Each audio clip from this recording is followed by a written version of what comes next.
านแล้วน้อไก่แม่พ่อและคนหาเขาเจ้าสิคือเก่าหรือเงาคือกันบ่นาไปอยู่สายแดนคิดฮอดแต่นวลน้องลา3 ปีที่อายจากมา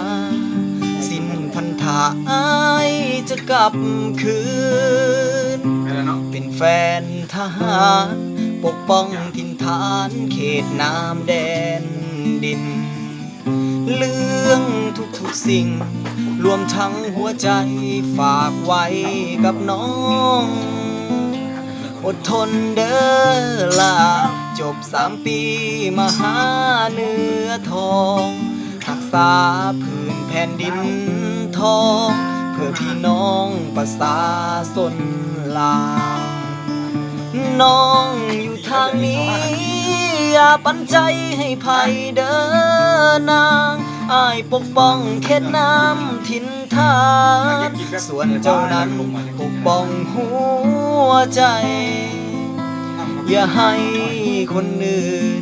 เข้ามาเบียดแบ่งปัญหาไปให้น้องรักษาไว้คือกับอ้ายรักษาแผ่น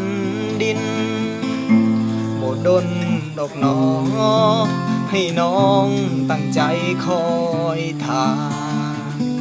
อายจะกลับมานำพาหาเขา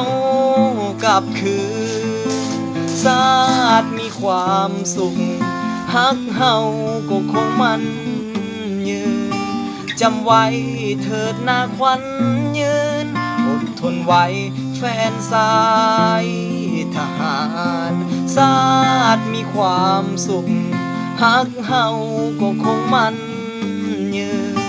จำไว้เถิดนาควันยืนแฟนของอายสาย